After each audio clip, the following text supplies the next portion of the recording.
ನಮಸ್ಕಾರ ವಿದ್ಯಾರ್ಥಿಗಳೇ. ಇವತ್ತಿನ ನನ್ನ ಈ ವಿಡಿಯೋದಲ್ಲಿ ನಿಮ್ಮ 8ನೇ ಪೇಪರ್ ಆಗಿರುವಂತಹ ಕರ್ನಾಟಕ ಆರ್ಥಿಕತೆಯ ಕಡೆಯ ಅಧ್ಯಾಯ ಒಂದು ಮುಖ್ಯ ವಿಷಯವಾಗಿರುವಂತಹ ರಾಜ್ಯ ಹಣಕಾಸು ಆಯೋಗ ಇದರ ಬಗ್ಗೆ ತಿಳಿಸ್ಕೊಡ್ತಾ ಇದ್ದೀನಿ. Dear students, I will be explaining to you about the State Finance Commission, which is one of the topic in your last chapter of your optional paper Karnataka Economy. ವಿದ್ಯಾರ್ಥಿಗಳೇ, ಮೊದಲಿಗೆ ಈ ಹಣಕಾಸು ಆಯೋಗ ಅಂದ್ರೇನು ಅನ್ನೋದನ್ನು ತಿಳ್ಕೊಳ್ಳೋಣ. ನಿಮಗೆಲ್ಲ ಗೊತ್ತಿರೋ ಹಾಗೆ ನಮ್ಮ ಭಾರತ ದೇಶ ಇಡೀ ಪ್ರಪಂಚದಲ್ಲಿಯೇ ಒಂದು ಅತಿ ದೊಡ್ಡ ಪ್ರಜಾಪ್ರಭುತ್ವ ದೇಶ ಆಗಿದೆ.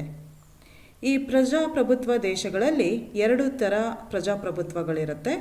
ಒಂದು ಕೇಂದ್ರೀಯ ಪ್ರಜಾಪ್ರಭುತ್ವ, ಮತ್ತೊಂದು ಸಂಯುಕ್ತ ಪ್ರಜಾಪ್ರಭುತ್ವ. ಕೇಂದ್ರೀಯ ಪ್ರಜಾಪ್ರಭುತ್ವದಲ್ಲಿ ಕೇಂದ್ರ ಸರ್ಕಾರ ಮತ್ತು ರಾಜ್ಯ ಸರ್ಕಾರಗಳು ಅನ್ನೋ ಒಂದು ವಿಂಗಡಣೆ ಇದ್ದರೂ ಸಹ ಎಲ್ಲ ಅಧಿಕಾರ, ಜವಾಬ್ದಾರಿ, ಕರ್ತವ್ಯ ಎಲ್ಲವೂ ಕೂಡ ಕೇಂದ್ರ ಸರ್ಕಾರದ ಕೈಯಲ್ಲಿಯೇ ಅದು ಕೇಂದ್ರೀಕೃತ ಆಗಿರುತ್ತೆ. ರಾಜ್ಯ ಸರ್ಕಾರಗಳು ಕೇಂದ್ರ ಸರ್ಕಾರ ಹೇಳಿದ ಹಾಗೆ ಕೇಳುವಂತಹ ಒಂದು ಪರಿಸ್ಥಿತಿ ಅಥವಾ ಸಂವಿಧಾನಾತ್ಮಕವಾಗಿ ಆ ರೀತಿಯ ಒಂದು ರಚನೆ ಇರುತ್ತೆ. ರಾಜ್ಯ ಸರ್ಕಾರಗಳಿಗೆ ಅಧಿಕಾರವನ್ನು ಚಲಾಯಿಸುವ ಅಥವಾ ಹಣಕಾಸಿನ ವಿಷಯಗಳಲ್ಲಾಗಲಿ, ಕರ್ತವ್ಯಗಳಲ್ಲಾಗಲಿ ಅಥವಾ ಜವಾಬ್ದಾರಿಗಳಲ್ಲಾಗಲಿ ಯಾವ ಸ್ವಾತಂತ್ರ್ಯ ಇರೋದಿಲ್ಲ. ಎಲ್ಲವೂ ಕೂಡ ಕೇಂದ್ರ ಸರ್ಕಾರದ ಹಿಡಿತದಲ್ಲಿಯೇ ಸಂಪೂರ್ಣವಾಗಿ ಇರುತ್ತೆ. ಜಗತ್ತಿನಲ್ಲಿ ಇಂತಹ ಕೇಂದ್ರೀಕೃತ ಪ್ರಜಾಪ್ರಭುತ್ವಕ್ಕೆ ಉದಾಹರಣೆ ಕೊಡೋದಾದರೆ ಕೆನಡಾ ದೇಶ. ಇನ್ನೊಂದು ರೀತಿಯ ಪ್ರಜಾಪ್ರಭುತ್ವ ಅಂದರೆ ಸಂಯುಕ್ತ ಪ್ರಜಾಪ್ರಭುತ್ವ. ಇಲ್ಲಿ ಸಂವಿಧಾನಾತ್ಮಕವಾಗಿಯೇ ರಾಜ್ಯ ಮತ್ತು ಕೇಂದ್ರ ಸರ್ಕಾರಗಳ ನಡುವೆ ಸ್ಪಷ್ಟವಾದ ಅಧಿಕಾರ, ಕರ್ತವ್ಯ ಮತ್ತು ಜವಾಬ್ದಾರಿಗಳ ಸ್ಪಷ್ಟವಾದ ವಿಂಗಡಣೆ ಇರುತ್ತೆ. ರಾಜ್ಯ ಸರ್ಕಾರದ ಅಧಿಕಾರದಲ್ಲಿ ಅಥವಾ ಕರ್ತವ್ಯ ಜವಾಬ್ದಾರಿಗಳಲ್ಲಿ ಕೇಂದ್ರ ಸರ್ಕಾರ ಹಸ್ತಕ್ಷೇಪವನ್ನು ವಹಿಸೋ ಆಗಿರಲ್ಲ. ಹಾಗೆ ಕೇಂದ್ರ ಸರ್ಕಾರದ ಅಧಿಕಾರ, ಜವಾಬ್ದಾರಿ ಮತ್ತು ಕರ್ತವ್ಯಗಳಲ್ಲಿ ರಾಜ್ಯ ಸರ್ಕಾರ ಹಸ್ತಕ್ಷೇಪವನ್ನು ವಹಿಸೋ ಹಾಗೆ ಇರೋದಿಲ್ಲ. ಇದನ್ನು ಸ್ಪಷ್ಟವಾಗಿ ಸಂವಿಧಾನದಲ್ಲೇ ಇದನ್ನು ತಿಳಿಸಲಾಗಿರುತ್ತೆ. ಕೇಂದ್ರ ಸರ್ಕಾರಕ್ಕೆ ಎಷ್ಟು ಸ್ವತಂತ್ರವಿರುತ್ತೋ ರಾಜ್ಯ ಸರ್ಕಾರಗಳಿಗೂ ಕೂಡ ಸಂವಿಧಾನದ ಅಡಿಯಲ್ಲಿ ಅಷ್ಟೇ ಸ್ವತಂತ್ರವಾಗಿ ರಾಜ್ಯವನ್ನು ಆಡಳಿತ ಮಾಡುವಂತಹ ಸ್ವಾತಂತ್ರ್ಯ ಈ ಸಂಯುಕ್ತ ಪ್ರಜಾಪ್ರಭುತ್ವದಲ್ಲಿ ಇರುತ್ತೆ. ಈ ನಮ್ಮ ಭಾರತ ಒಂದು ಸಂಯುಕ್ತ ಪ್ರಜಾಪ್ರಭುತ್ವ ಆಗಿದೆ. ಇಲ್ಲಿ ಸಂವಿಧಾನಾತ್ಮಕವಾಗಿ ಕೇಂದ್ರ ಮತ್ತು ರಾಜ್ಯ ಸರ್ಕಾರಗಳ ನಡುವೆ ಅಧಿಕಾರ, ಜವಾಬ್ದಾರಿ ಮತ್ತು ಕರ್ತವ್ಯಗಳ ಸ್ಪಷ್ಟವಾದ ವಿಂಗಡಣೆಯನ್ನು ನಾವು ಕಾಣ್ತೀವಿ. ಆದರೆ ಕೇಂದ್ರ ಸರ್ಕಾರ ಈ ಅಧಿಕಾರ ವಿಷಯದಲ್ಲಿ ಮತ್ತು ಜವಾಬ್ದಾರಿ ಮತ್ತು ಕರ್ತವ್ಯಗಳ ವಿಷಯಕ್ಕೆ ಬಂದಾಗ ಅಧಿಕಾರ ಕೇಂದ್ರ ಸರ್ಕಾರಕ್ಕೆ ಹೆಚ್ಚಿನ ಪ್ರಮಾಣದ್ದಾಗಿರುತ್ತೆ. ಜವಾಬ್ದಾರಿಗಳು ಮತ್ತು ಕರ್ತವ್ಯಗಳು ಕಡಿಮೆ ಪ್ರಮಾಣದಲ್ಲಿರುತ್ತೆ. ಆದರೆ ರಾಜ್ಯ ಸರ್ಕಾರಗಳನ್ನು ನೋಡಿದಾಗ ಭಾರತದಲ್ಲಿ ಅಧಿಕಾರ ಕಡಿಮೆ ಇದ್ದು ಕರ್ತವ್ಯ ಮತ್ತು ಜವಾಬ್ದಾರಿಗಳು, ಅದರಲ್ಲೂ ಯೋಗಕ್ಷೇಮಕರ ಕರ್ತವ್ಯಗಳು ಮತ್ತು ಜವಾಬ್ದಾರಿಗಳು ರಾಜ್ಯ ಸರ್ಕಾರಕ್ಕೆ ಹೆಚ್ಚಾಗಿರುತ್ತೆ. ಹಾಗಾಗಿ ರಾಜ್ಯ ಸರ್ಕಾರಗಳಿಗೆ ತಮ್ಮ ಜವಾಬ್ದಾರಿ ಮತ್ತು ಕರ್ತವ್ಯಗಳನ್ನು ನಿಭಾಯಿಸೋದಕ್ಕೆ ಅವುಗಳು ಸಂಗ್ರಹಿಸುವಂತಹ ಆದಾಯದ ಪ್ರಮಾಣ ಸಾಕಾಗೋದಿಲ್ಲ. ಜವಾಬ್ದಾರಿಗಳು ಹೆಚ್ಚಾಗಿರೋದ್ರಿಂದ ಆದಾಯ ಹೆಚ್ಚಾಗಿ ಅವಶ್ಯಕತೆ ಇರುತ್ತೆ.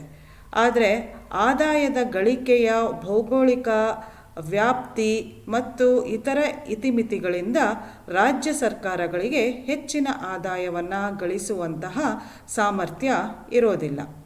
ಹಾಗಾಗಿ ಆದರೆ ಕೇಂದ್ರ ಸರ್ಕಾರಕ್ಕೆ ಹೆಚ್ಚಿನ ಆದಾಯ ಗಳಿಸುವಂತಹ ಸಾಮರ್ಥ್ಯ ಇರುತ್ತೆ.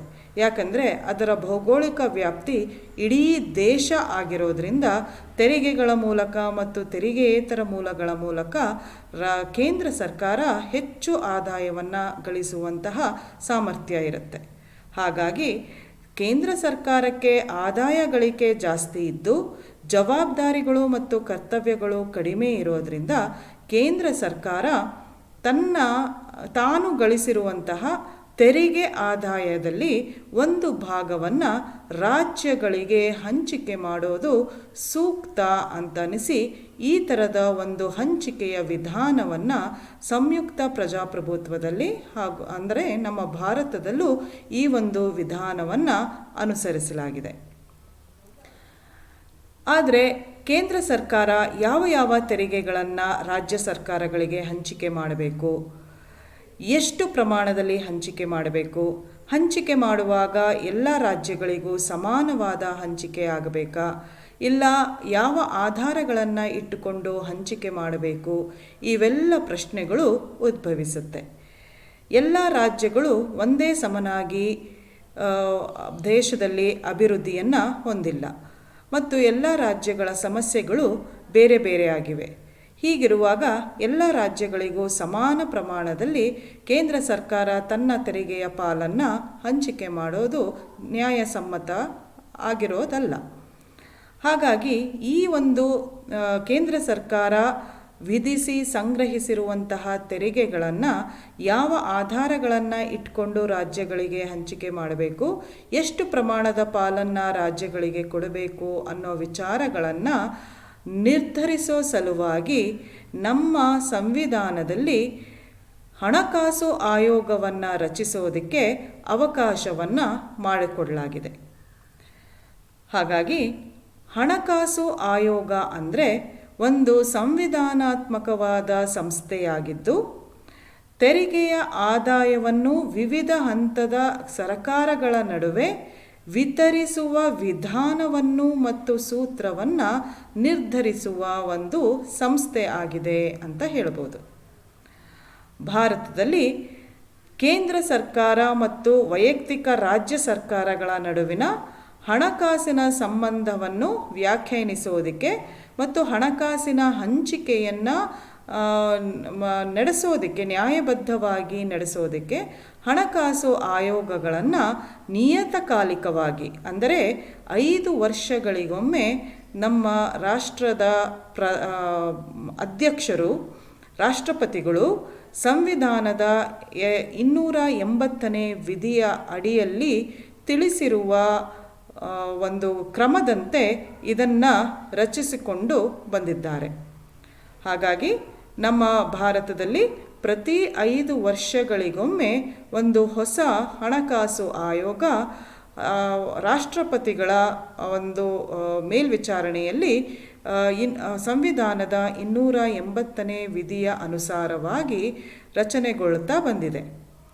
ಈ ಒಂದು ಹಣಕಾಸಿನ ಆಯೋಗದ ಅಧ್ಯಕ್ಷರು ಅಥವಾ ಚೇರ್ಮನ್ ಅಂತ ಏನು ಹೇಳ್ತೀವಿ, ಅವರು ಪ್ರಸ್ತುತ ಅಧಿಕಾರದಲ್ಲಿರುವ ಪ್ರಧಾನಮಂತ್ರಿಗಳೇ ಆಗಿರ್ತಾರೆ. ಜೊತೆಗೆ ಒಬ್ಬ ವ್ಯಕ್ತಿಯನ್ನು ಅಂದರೆ ಪರಿಣಿತರನ್ನು, ಅದರಲ್ಲೂ ಸಾಮಾನ್ಯವಾಗಿ ಅರ್ಥಶಾಸ್ತ್ರದ ವಿಷಯದಲ್ಲಿ ಸಾಕಷ್ಟು ಪರಿಣತಿಯನ್ನು ಪಡೆದಿರುವಂತಹ ಒಬ್ಬ ಪರಿಣಿತರನ್ನು ಈ ಹಣಕಾಸು ಆಯೋಗದ ಉಪಾಧ್ಯಕ್ಷರಾಗಿ ಅಥವಾ ಡೆಪ್ಯೂಟಿ ಚೇರ್ಮನ್ ಆಗಿ ಆಯ್ಕೆ ಮಾಡಲಾಗತ್ತೆ ಮತ್ತು ಅದರಲ್ಲಿ ಕೆಲವು ಇನ್ನಿತರ ಪರಿಣಿತರನ್ನು ಸದಸ್ಯರನ್ನಾಗಿ ತೆಗೆದುಕೊಳ್ಳಲಾಗತ್ತೆ. ಹೀಗೆ ನಮ್ಮ ದೇಶದಲ್ಲಿ ಹಣಕಾಸು ಆಯೋಗ ಬಹಳಷ್ಟು ವರ್ಷಗಳಿಂದ ರಚನೆಗೊಳ್ಳುತ್ತಾ ಬಂದು ಕೇಂದ್ರ ಸರ್ಕಾರ ಮತ್ತು ರಾಜ್ಯ ಸರ್ಕಾರಗಳ ನಡುವೆ ಹಣಕಾಸಿನ ತೆರಿಗೆಯಿಂದ ಸಂಗ್ರಹವಾದ ಹಣಕಾಸಿನ ಆದಾಯದ ಹಂಚಿಕೆ ನಡೀತಾ ಬಂದಿದೆ. Dear students, you all know that India is a very biggest democracy in the world. We find 2 types of democracies in the world. One is the union democracy and the other one is called as the federal democracy. Union democracy is a type of democracy where there will be a division between the governments such as central government and state government, but state government will not be given any powers, individual powers, responsibilities and duties. But central government will have all the powers, responsibilities and duties. It means the state government will not have any freedom to exercise its own powers or duties or responsibilities. everything will be concentrated in the hands of the central government, and the state government should function according to the directions and the orders issued by the central government. So union democracy is a type of democracy where the power, responsibility and duties will be concentrated in the hands of the central government. Central government will be all powerful in the country, and it dictates or orders terms to the state governments regarding its functioning. The second type of democracy is called as the federal democracy, where the power, responsibility and duties will be clearly distributed between the central government and the state government in the constitution itself. So India is a federal type of democracy where there is a clear distinction or the clear division of powers, responsibilities and duties of the central government and the state government in the constitution itself. The state government will have all the freedom to exercise its powers and carry on its responsibilities and duties within the geographical boundaries of the state. And the central government will not have any powers to unnecessarily interfere in the state government affairs unless there is any major problem. So central government and state government in a federal democracy like India will be functioning as two separate entities of government at two different levels. However, in India, the powers of the central government is too very large compared to its responsibilities and duties. The responsibilities and duties of the central government is very less. Whereas coming to that of the states have very less power because it is limited to a smaller geographical boundaries, whereas its duties and responsibilities are more when compared to that of the central government. Hence, the state government find it very difficult to mobilize its revenue for the expenditure to be done towards its responsibilities or fulfilling its responsibilities and duties. The state government has separate taxes through which it collects the revenue, but that revenue will not be sufficient for the state governments to fulfill its duties. Whereas the central government levies and collects majority of the taxes and gets huge amount of revenue from it, whereas the duties to be performed by the central government is lesser compared to the states. Hence, there is an understanding that the central government will share the part of it, the revenue collected by it, to the state governments. But when it comes to sharing, many questions arises as to how much of revenue should the central government share between the states, which tax revenue should be shared, and what amount of share should be given to the states, and what should be the share of the individual states. Should it be given equally, or if not, then what are the criteria based on which the revenue should be distributed among the state governments? So in order to give a clarity to all these questions and to bring about a justification in the sharing of revenue sources of the central government to the state governments, in India we have a body, constitutional body, which has been set up called as the Finance Commission. So Finance Commission can be defined as a constitutional body that determines the method and formula for distributing the tax revenue proceeds between the different levels of government, namely the center and the state government. In India, Finance Commission is periodically constituted by the President of India, that is once in 5 years. Once in every 5 years, the Finance Commission is being constituted as per the rules and regulations stated in Article 280 of the Constitution. And this Finance Commission defines the financial relationship between the central government of India and the individual state government. So, the Finance Commission, which has been constituted for once in 5 years, will decide what amount of share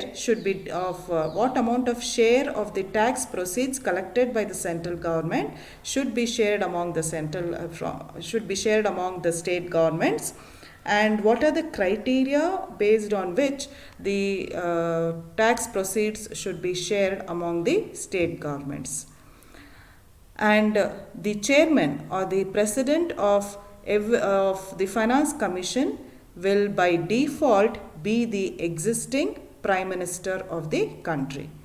And an expert, especially an economist or an management person, an expert from the community will be appointed as the vice chairman or the vice president of the Finance Commission.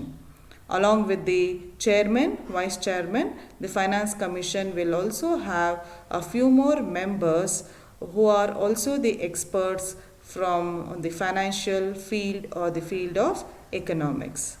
So thus, in India, from the time of initiation of our constitution, finance commissions have been set up periodically for that is for once in every 5 years to decide about the method and formula for distributing the tax proceeds between the central government and the state governments. ಹೀಗೆ ವಿದ್ಯಾರ್ಥಿಗಳೇ, ಬಹಳ ವರ್ಷಗಳ ಕಾಲದಿಂದಲೂ ಈ ಹಣಕಾಸು ಆಯೋಗ ಉತ್ತಮವಾದ ಕೆಲಸವನ್ನು ನಮ್ಮ ಭಾರತದಲ್ಲಿ ಸಂವಿಧಾನಾತ್ಮಕವಾಗಿ ನಡೆಸಿಕೊಂಡು ಬಂದಿದೆ. ಈ ಹಣಕಾಸು ಆಯೋಗ ಕೇವಲ ಕೇಂದ್ರ ಸರ್ಕಾರ ಮತ್ತು ರಾಜ್ಯ ಸರ್ಕಾರಗಳ ನಡುವಿನ ಒಂದು ಹಣಕಾಸಿನ ವಿಷಯಗಳ ಬಗ್ಗೆ, ಹಂಚಿಕೆಯ ಬಗ್ಗೆ ತೀರ್ಮಾನವನ್ನು ತೆಗೆದುಕೊಳ್ಳುವಂತಹ ಸಂಸ್ಥೆಯಾಗಿತ್ತು. ಆದರೆ ನಂತರ 1992ರಲ್ಲಿ ನಮ್ಮ ಸಂವಿಧಾನಕ್ಕೆ ಒಂದು 73ನೇ ತಿದ್ದುಪಡಿಯನ್ನು ತರಲಾಯಿತು. ಈ ತಿದ್ದುಪಡಿಯ ಅನ್ವಯ ಪ್ರತಿಯೊಂದು ರಾಜ್ಯದಲ್ಲೂ ಸ್ಥಳೀಯ ಸರ್ಕಾರಗಳನ್ನು ರಚಿಸೋದು ಕಡ್ಡಾಯವಾಗಿ ಪರಿಣಮಿಸಿತು. ಅಂದರೆ ಈ ತಿದ್ದುಪಡಿ ಕಾಯ್ದೆಯ ಪ್ರಕಾರ ಗ್ರಾಮ ಮಟ್ಟ, ತಾಲೂಕು ಮಟ್ಟ ಮತ್ತು ಜಿಲ್ಲಾ ಮಟ್ಟಗಳಲ್ಲಿ 3 ಹಂತದ ಪ್ರಜಾಪ್ರಭುತ್ವ ಆಡಳಿತ ವ್ಯವಸ್ಥೆಯ 3ನೇ ಹಂತದ ಸರ್ಕಾರ ಅಂತ ಅನ್ನಿಸ್ಕೊಂಡಿರುವ ಪಂಚಾಯಿತಿ ರಾಜ್ ಸಂಸ್ಥೆಗಳನ್ನು ಕಡ್ಡಾಯವಾಗಿ ರಚಿಸಬೇಕು ಅನ್ನೋದು ಭಾರತದಲ್ಲಿ ಜಾರಿಗೆ ಬಂತು. ಈ 73ನೇ ಸಂವಿಧಾನಾತ್ಮಕ ತಿದ್ದುಪಡಿ 1992ರಲ್ಲಿ ಆಗುವವರೆಗೂ ಈ ಪಂಚಾಯತ್ ರಾಜ್ಯ ಸಂಸ್ಥೆಗಳ ರಚನೆ ಭಾರತದ ರಾಜ್ಯಗಳಲ್ಲಿ ಕಡ್ಡಾಯ ಇರಲಿಲ್ಲ. ಕೆಲವು ರಾಜ್ಯಗಳು ಮಾತ್ರ ಈ ವ್ಯವಸ್ಥೆಯನ್ನು ಹೊಂದಿದ್ವು. ಆದರೆ ಈ 92ರಲ್ಲಿ ಈ 73ನೇ ತಿದ್ದುಪಡಿಯಾದ ನಂತರ ಇದು ಕಡ್ಡಾಯವಾದ್ದರಿಂದ ಎಲ್ಲ ರಾಜ್ಯಗಳು ತಮ್ಮ ಸ್ಥಳೀಯ ಹಂತಗಳಲ್ಲಿ 3 ಹಂತಗಳ ಪಂಚಾಯತ್ ರಾಜ್ ಸಂಸ್ಥೆಗಳನ್ನು ರಚನೆ ಮಾಡಿದ್ವು. ಆದ್ದರಿಂದ ಮುಂದೆ ರಾಜ್ಯ ಹಣಕಾಸು ಆಯೋಗದ ಒಂದು ಅವಶ್ಯಕತೆ ಕಂಡುಬಂತು. ಅಲ್ಲಿಯವರೆಗೂ ಬರೀ ನಮಗೆ ಕೇಂದ್ರ ಹಣಕಾಸಿನ ಆಯೋಗ ಮಾತ್ರ ನಮ್ಮ ದೇಶದಲ್ಲಿ ಅಸ್ತಿತ್ವದಲ್ಲಿದ್ದು ಕೇಂದ್ರ ಸರ್ಕಾರ ಮತ್ತು ರಾಜ್ಯ ಸರ್ಕಾರಗಳ ನಡುವಿನ ಹಣಕಾಸಿನ ಹಂಚಿಕೆಯ ವಿಷಯಗಳ ಬಗ್ಗೆ ತೀರ್ಮಾನವನ್ನು ಕೈಗೊಳ್ಳುತ್ತಿತ್ತು. ಆದರೆ 92ರಲ್ಲಿ ಆದಂತಹ 73ನೇ ಸಂವಿಧಾನಾತ್ಮಕ ತಿದ್ದುಪಡಿಯ ಅನ್ವಯ ಎಲ್ಲ ರಾಜ್ಯಗಳಲ್ಲಿ ಪಂಚಾಯತ್ ರಾಜ್ ಸಂಸ್ಥೆಗಳ ರಚನೆ ಆದ ಮೇಲೆ ರಾಜ್ಯ ಸರ್ಕಾರ ಮತ್ತು ಈ ಪಂಚಾಯತ್ ರಾಜ್ಯಗಳ 3 ಹಂತದ ಸ್ಥಳೀಯ ಸರ್ಕಾರಗಳ ನಡುವೆ ಈ ಹಣಕಾಸಿನ ಸಂಪನ್ಮೂಲದ ವಿಭಜನೆಯನ್ನು ನಿರ್ಧರಿಸೋದಕ್ಕೆ ಪ್ರತಿ 5 ವರ್ಷಗಳಿಗೊಮ್ಮೆ ರಾಜ್ಯ ಹಣಕಾಸು ಆಯೋಗವನ್ನು ರಚಿಸುವಂತೆ ಸಂವಿಧಾನದ 243(I) ವಿಧಿಯು ರಾಜ್ಯಪಾಲರಿಗೆ ಆದೇಶವನ್ನು ನೀಡಿತು. ಈ ಸಂವಿಧಾನದ 243(I) ವಿಧಿಯ ಅನ್ವಯ ಎಲ್ಲ ರಾಜ್ಯಗಳಲ್ಲಿ ರಾಜ್ಯಪಾಲರುಗಳು 5 ವರ್ಷಕ್ಕೊಮ್ಮೆ ರಾಜ್ಯ ಹಣಕಾಸು ಆಯೋಗವನ್ನು ರಚಿಸುವುದು ಕಡ್ಡಾಯವಾಗಿ ಪರಿಣಮಿಸಿತು. ಅಷ್ಟೇ ಅಲ್ಲದೆ ಇದರ ರಚನೆ ಹೇಗಿರಬೇಕು, ರಾಜ್ಯ ಹಣಕಾಸುಗಳ ರಚನೆ ಹೇಗಿರಬೇಕು ಮತ್ತು ಈ ರಾಜ್ಯಪಾಲರಿಗೆ ಈ ಶಿಫಾರಸುಗಳನ್ನು ಹೇಗೆ ಮಾಡಬೇಕು ಅನ್ನೋದನ್ನು ಸಂವಿಧಾನದ 243(Y) ವಿಧಿ ಹೇಳುತ್ತೆ. ಸೊ ಈ ಒಂದು ಬದಲಾವಣೆ ಅಥವಾ ಬೆಳವಣಿಗೆಯ ಅನ್ವಯ ನಮ್ಮ ಕರ್ನಾಟಕದಲ್ಲೂ ಸಹ ಕರ್ನಾಟಕ ರಾಜ್ಯ ಹಣಕಾಸು ಆಯೋಗವನ್ನು ಭಾರತದ ಸಂವಿಧಾನದ ವಿಧಿ 243(I) ರಲ್ಲಿ ತಿಳಿಸಿರುವಂತಹ ನಿಯಮಗಳ ಪ್ರಕಾರ 5 ವರ್ಷಗಳಿಗೊಮ್ಮೆ ಸ್ಥಾಪನೆ ಮಾಡಲಾಗ್ತಾ ಇದೆ. Dear students, as I explained to you, the Finance Commission was in existence and was being constituted once in every 5 years to determine the division of tax proceeds between the central and the state governments in India. But later, in 1992, there was a 73rd Constitutional Amendment Act which was passed, and as per this act, creation of Panchayat Raj institutions as the third level of 3-tier democratic governance system at the village level, taluk level and district level was made mandatory in all the states. Before 1992 and the 73rd Constitutional Amendment, the 3-tier democratic local governance system was not found in all the states and it was not mandatory. But after this amendment, since it was made mandatory, all the state governments had to set up a local self-government at 3 levels, that is at the district level called as the Jilla Parishad, at the Taluk level called as the Taluk Panchayat, and at the village level called as the Village Panchayat. Hence, from then onwards, the Constitution of State Finance Commission for every 5 years became mandatory as per the Article 243(I) of the Constitution in all the states of India, because the Finance Commission functioned only regarding the division of financial resources between the center and the state government. So similarly, after the setting up of the Panchayat Raj as the third level of local government in all the states, there was a need for a state level finance commission to look into the sharing of financial resources between the state governments and the 3 level of Panchayat Raj institutions. Hence, the Article 243(I) was included in the Constitution, which mandated the state governor to constitute the State Finance Commission every 5 years to decide the division of tax proceeds between the state government and the Panchayat Raj institution at all the 3 levels. Article 243(Y) of the Constitution states that Finance Commission constituted under Article 243(I) shall also review the financial position of the municipalities and make recommendations to the governor. So as per this Article 243(I), Karnataka State Finance Commission has been established once in every 5 years. ಈಗ ನಾವು ಕರ್ನಾಟಕ ರಾಜ್ಯದ ಹಣಕಾಸಿನ ಆಯೋಗದ ಕಾರ್ಯಗಳ ಬಗ್ಗೆ ತಿಳ್ಕೊಳ್ಳೋಣ. So 92ನೇ ಇಸವಿಯಲ್ಲಿ ಸಂವಿಧಾನಕ್ಕೆ 73ನೇ ತಿದ್ದುಪಡಿ ಆದ ನಂತರದಿಂದ ಈ ಕರ್ನಾಟಕ ರಾಜ್ಯ ಹಣಕಾಸು ಆಯೋಗಗಳು ರಚನೆಗೊಳ್ಳುತ್ತಾ ಬಂದಿದ್ದಾವೆ.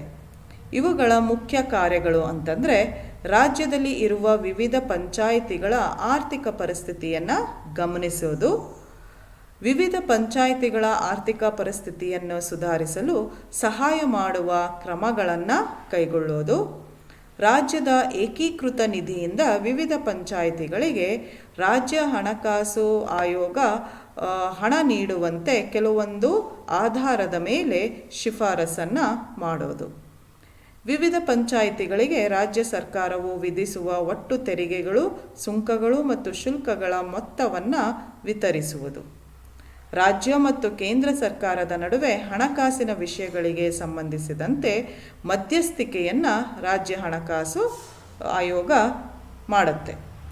ಕೇಂದ್ರ ಸರ್ಕಾರವು ಮಂಜೂರು ಮಾಡಿದ ಹಣವನ್ನು ರಾಜ್ಯ ಸರ್ಕಾರಕ್ಕೆ ವರ್ಗಾಯಿಸುವುದು ರಾಜ್ಯ ಹಣಕಾಸು ಆಯೋಗದ ಮತ್ತೊಂದು ಕಾರ್ಯ.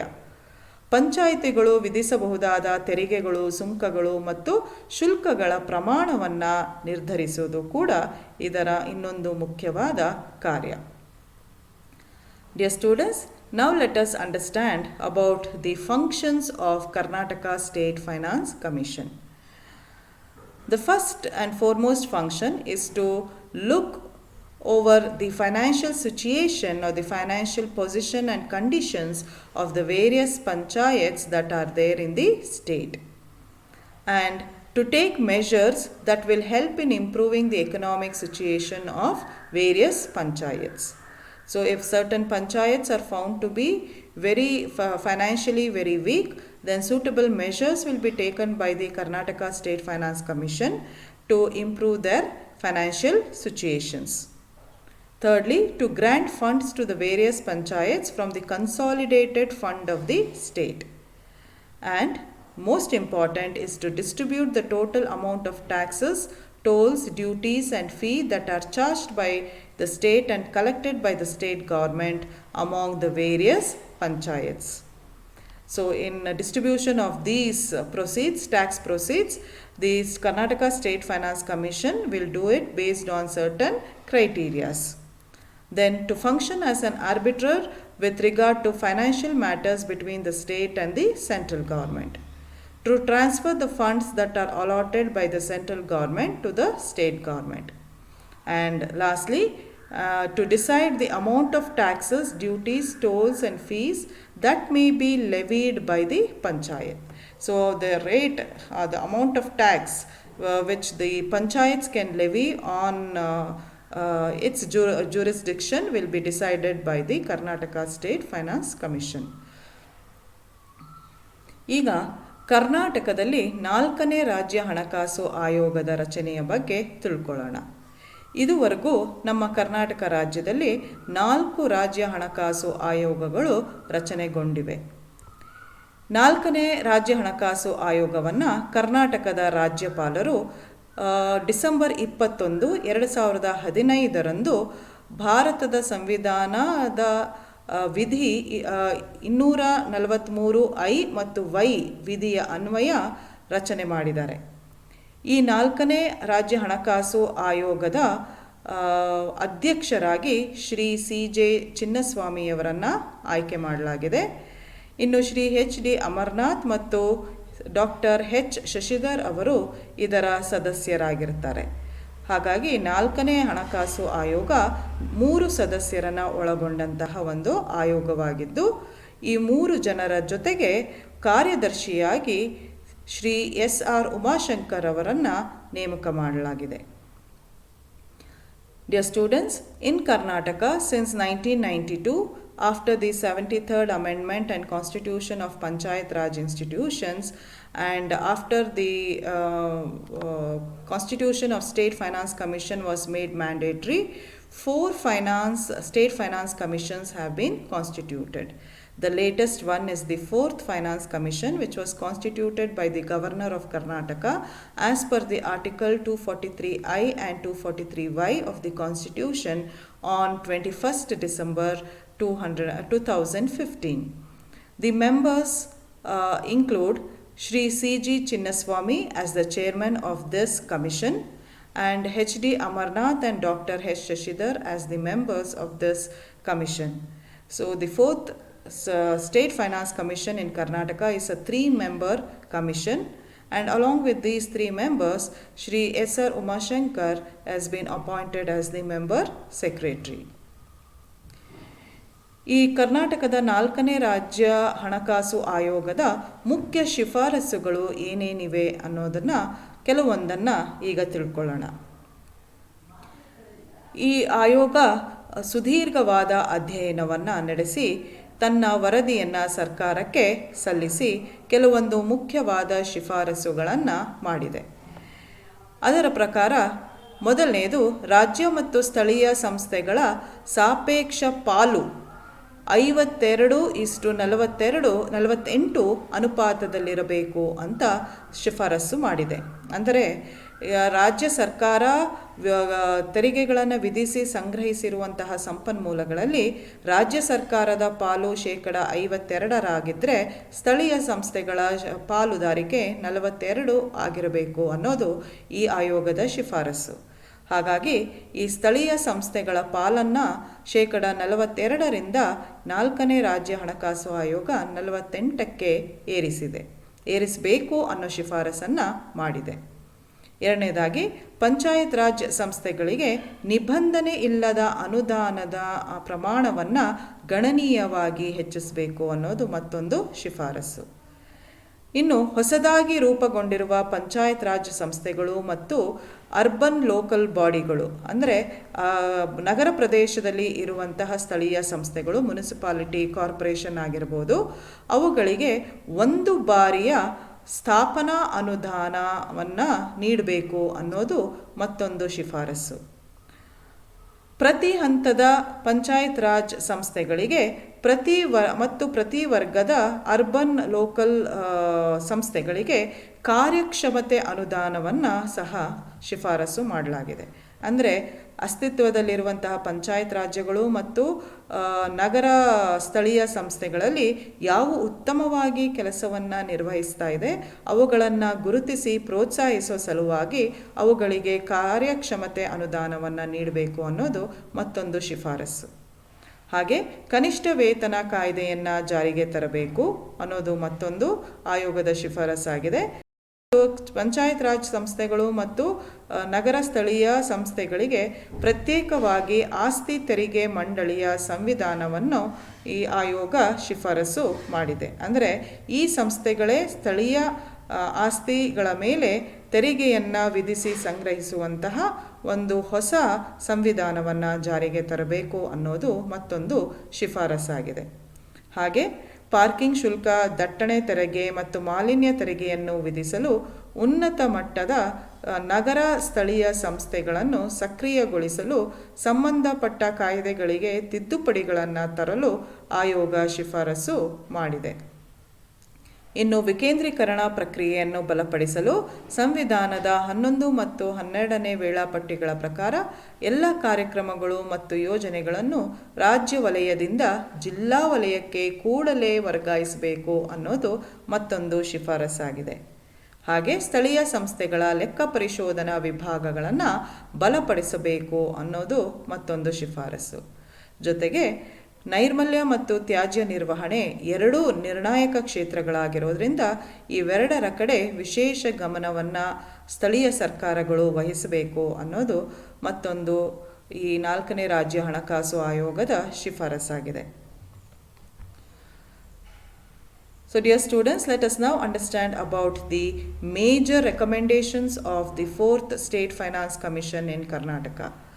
Since the Constitution of State Finance Commission was made mandatory in India, 4 State Finance Commissions have been set up in the state of Karnataka. And the 4th State Finance Commission, which was constituted in 2015, has conducted a detailed study of all the local bodies and has submitted a report with certain recommendations. The first one among it is the relative shares of the state and local bodies must be in the ratio of 52:42. That is, out of the total revenue collected from the tax and non-tax sources, the share of the state government should be 52% and the share of the local body should be 48%.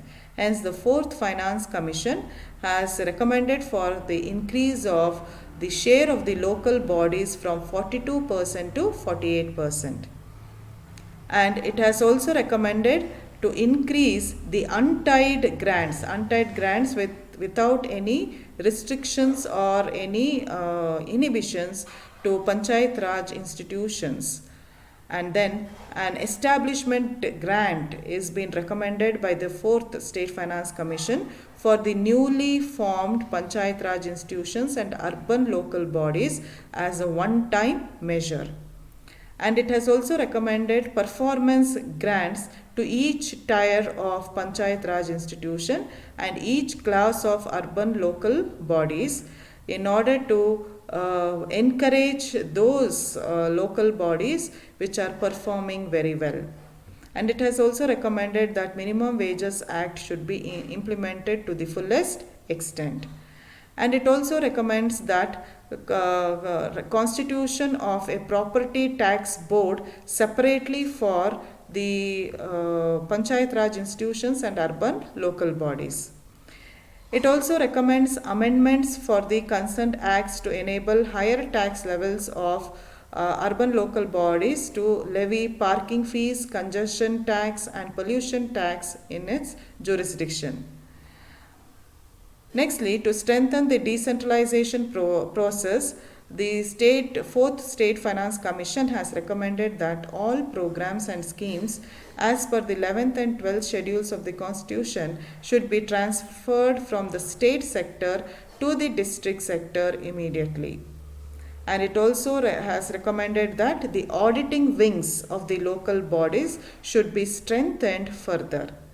And since sanitation and waste management are the two crucial sectors, special focus is needed towards these two sectors is the another important recommendation made by the Fourth State Finance Commission of Karnataka.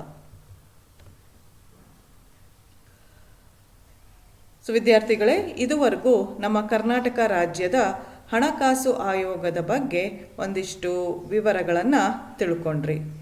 ಈಗ 4ನೇ ರಾಜ್ಯ ಹಣಕಾಸು ಆಯೋಗದ ಅವಧಿ ಮುಗಿದಿದ್ದು 5ನೇ ರಾಜ್ಯ ಹಣಕಾಸು ಆಯೋಗವನ್ನು ರಚಿಸುವಂತಹ ಸಮಯ ಬಂದಿದೆ. ಭಾರತದ ಸಂವಿಧಾನಕ್ಕೆ ಮಾಡಿರುವ ತಿದ್ದುಪಡಿಯ ಪ್ರಕಾರ ನಮ್ಮ ರಾಜ್ಯದಲ್ಲೂ ಕೂಡ ಹಣಕಾಸು ಆಯೋಗವನ್ನು 5 ವರ್ಷಗಳಿಗೊಮ್ಮೆ ರಾಜ್ಯಪಾಲರು ರಚನೆ ಮಾಡ್ತಾ ಇದ್ದಾರೆ. ಈ ಆಯೋಗಗಳು ಸ್ಥಳೀಯ ಸರ್ಕಾರದೊಂದಿಗೆ ರಾಜ್ಯ ಹಣಕಾಸಿನ ಪಾಲಿನ ಬಗ್ಗೆ ಪರಿಣಾಮಕಾರಿಯಾದ ಶಿಫಾರಸುಗಳನ್ನು ಪ್ರತಿಯೊಂದು ಹಣಕಾಸು ಆಯೋಗ ಮಾಡ್ತಿದ್ರೂ ಸಹ ಆಯೋಗವನ್ನು ಬಲಪಡಿಸೋದಕ್ಕೆ ಮತ್ತಷ್ಟು ಸುಧಾರಣೆಗಳು ಇನ್ನೂ ನಮ್ಮ ರಾಜ್ಯದಲ್ಲಿ ಆಗಬೇಕಾಗಿದೆ. So dear students, till now you have understood and gathered information about the State Finance Commission in Karnataka. So the period of the fourth Karnataka State Finance Commission has come to an end, and it is a time to set up the fifth State Finance Commission in our state. So though the various commissions are making effective recommendations regarding the share of state's finance with the local government, few more reforms are required to strengthen the powers of the state commission itself. So thank you.